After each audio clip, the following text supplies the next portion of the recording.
இன்னைக்கு இதெல்லாம் மறைக்கிறதுக்கு புதுசா ஒன்று ஆரம்பிச்சிருக்கிறாங்க. இங்க பாருங்க, ஒரு பெரிய போர்டு நம்முடைய பாரதிய ஜனதா கட்சி வச்சிருக்கிறாங்க. தமிழ்நாட்டிற்கு பக்கத்து மாநிலங்கள் செய்யக்கூடிய அநியாயம். முல்லை பெரியார் அணையினுடைய நீர்மட்டத்தை கேரளா உயர்த்த மாட்டாங்க. பேபி அணையை ரிப்பேர் பண்றதுக்கு ஒரு கொத்தனார் ஐயா போய் 11 வருஷம் ஆச்சு, திரும்பி வரல. அவருக்கு என்ன ஆச்சுன்னு யாருக்குமே தெரியாது. அப்பப்ப ஷட்டர் உடையும், தண்ணி வெளியே வரும், யார் உடைக்கிறாங்கன்னு தெரியாது. இது முல்லை பெரியாறு பேபி அணையினுடைய நிலை. செண்பகவல்லி அணையை சரிப்படுத்தி 30 வருஷம் ஆகுது. தென்காசி போன்ற பகுதிகளுக்கு தண்ணி இல்லை. நாம கேரளாவுக்கு கனிம வளத்தை கொடுப்போம், கடத்திட்டு எடுத்துட்டு போவாங்க. ஆனா கேரளாக்கார அங்க இருக்கக்கூடிய குப்பையை கொண்டு வந்து இங்க போட்டுட்டு போவாங்க, கம்யூனிஸ்ட் ஆட்சியாளர். இன்னைக்கு அந்த பின்னையாரி விஜயன் அவர்களுக்கு செவப்பு கம்பளம் போட்டு ஐயா வாங்க ஐயா வாங்க ஐயா வாங்கன்னு நேற்று சென்னையில மீட்டிங் நடத்துறாங்க. கர்நாடகாவில் டி.கே. சிவகுமார், கர்நாடகாவினுடைய துணை முதலமைச்சர், மேகதாத்துவில் அணை கட்டியே தீர்வன் நிற்கிறார். தமிழ்நாட்டுக்கு வரக்கூடிய காவேரி தண்ணியை இன்னும் கொஞ்சம் குறைப்பன் நிற்கிறார். அவரை போய் காலில் மட்டும்தான் திமுக கார உழுவுல அவரை கூட்டிட்டு வர்றாங்க. நேற்று பாரதிய ஜனதா கட்சி தமிழ்நாடு முழுவதுமே நீங்க நம்முடைய தலைவர்கள் எல்லாமே கருப்பு கொடி ஏற்றி போராட்டம் பண்ண. எதுக்கு? தமிழ்நாட்டினுடைய உரிமையை விட்டு கொடுத்துட்டு அரசியல் லாபத்திற்காக இந்த தலைவர்கள் எல்லாம் சென்னை கூப்பிட்டு உப்பு சப்பு இல்லாத காரணத்திற்கு உப்பு இருக்கிற ஒரு பஜ்ஜியை கொடுத்து மீட்டிங் நடத்திட்டு இருக்கிறையா? உங்களுக்கு எல்லாம் வெக்கமா இல்லையா? நேற்று நடந்த மீட்டிங் ஒரு உப்பு சப்பு இல்லாத ஒரு மீட்டிங். உப்பு போட்ட பஜ்ஜியை சாப்பிட்றதுக்காக ஒரு 4 மாநிலத்தினுடைய முதலமைச்சர்கள் கலந்திருக்கக்கூடிய மீட்டிங். யாரு பேசுறது யாருக்கும் புரியாது. முதலமைச்சர் ஸ்டாலின் பேசுறார். தெலுங்கானாவுடைய முதலமைச்சர் ரேவந்த் ரெட்டி அவருடைய செக்ரட்டரி சொல்றாங்க, அண்ணே காதுக்கு இயர்போன் போட்டுங்க, மொழிபெயர்க்கிறாங்க. தம்பி, அவர் என்ன பேசினாலும் புரியாது, இயர்போன் போட்டா மட்டுமா புரியும்? இவர் பெங்காலுக்கு போய் தங்கிலீஷ் எல்லாம் பேசினவர் நம்முடைய முதலமைச்சர். அவர் போடல. அந்த காட்சியை பாருங்க. தெலுங்கானால அந்த முதலமைச்சர் எதுக்குங்க ஐயா மீட்டிங்கு போனீங்க? அவர் தமிழ்ல பேசுறாரு, உங்களுக்கு தமிழ் தெரியாது, நீ உட்கார்ந்து கேட்டீங்க, காதுக்கு அந்த மொழிபெயர்ப்பு கூட போடல. டி.கே. சிவகுமார் வெக்கமே இல்லாம பிரஸ் மீட்ல சொல்றாரு, மேகதாத்து அணை கட்டுனா தமிழ்நாட்டுக்கு நல்லதாமா. புழுக கேட்டிருக்கிறோம், அண்ட புழுக கேட்டிருக்கிறோம், ஆகாச புழுவை நேத்தா நான் பார்த்தேன். கர்நாடகாவில் மேகதாத்துல அணை கட்டுனா தமிழ்நாட்டு விவசாயிகளுக்கு நல்லது. இதனால் வம்பா போச்சு. அதை சன் டிவிக்காரன் காடு போடுறான். அண்ணன் டி.கே. சிவகுமாரே சொல்லிட்டாரு, காவேரி பகுதியில் மேகதாத்து அணை கட்டினா ரொம்ப நல்லதாமான். பாரு, வெக்க கேடுங்க, வெக்க கேடு. எப்படியெல்லாம் ஒரு நரேட்டிவ் செட் பண்றாங்க. தமிழிசை அக்காவும் பொன்னார் ஐயாவும் ராஜான்னு பேசும்போது சொன்னாங்க, ஸ்டாலின் ஐயா மீட்டிங்ல பேசுறாரு, எழுதி வச்சதை படிக்கிறாரு. உதயநிதி என்ன சைடில் உட்கார்ந்து இருக்காரு. கனிமொழி அக்கா குறுக்கு மறுக்கு இங்கேயும் ஓடுறாங்க. ஏன் ஓடுறாங்கன்னு யாருக்குமே தெரியாது.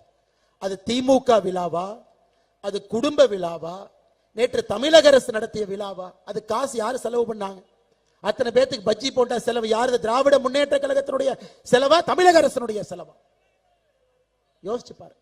தொகுதி மறுசீரமைப்பு பத்தி நாம பேசணுமா? யாரும் பேசல. நாம பேசும் பொழுது பாராளுமன்றத்தில் நம்முடைய பிரதமர் அவர்கள் பேசுவார்கள், உள்துறை அமைச்சர்கள் பேசுவார்கள். என்ன தொகுதி மறுசீரமைப்பு? அது அமித்ஷா அவர்கள் கோயம்புத்தூர்ல பேசிட்டாங்க.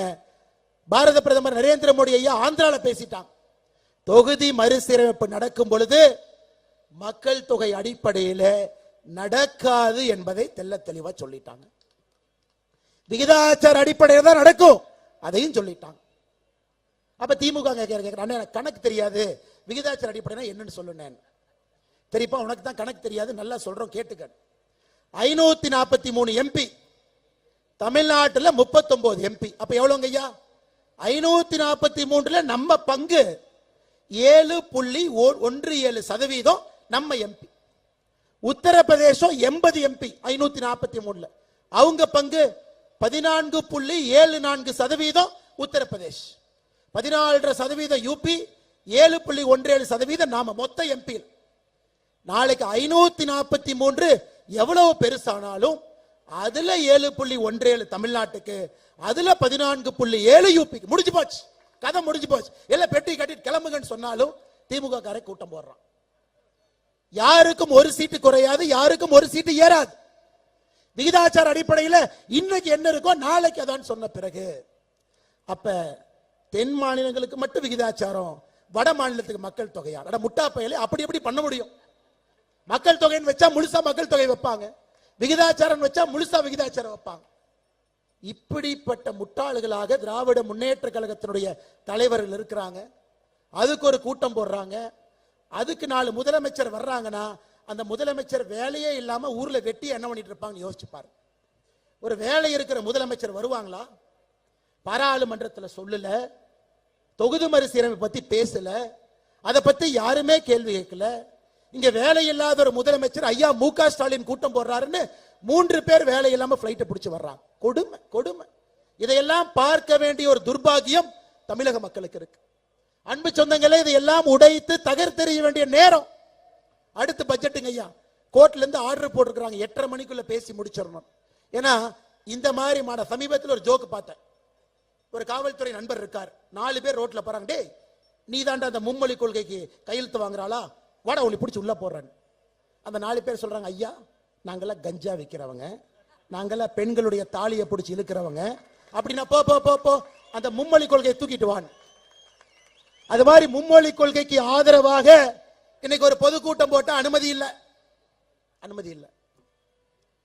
கோர்ட்டுக்கு போய் எங்க இருக்கக்கூடிய தலைவர்கள் கோர்ட்டினுடைய அனுமதி வாங்கி கோர்ட் சொல்லியிருக்கிறாங்க 8:30 மணிக்குள்ள முடிச்சு. அதனால நாமளும் வேகமா முடிக்கணுங்க ஐயா, நீங்களும் ரொம்ப தூரம் போகணும்.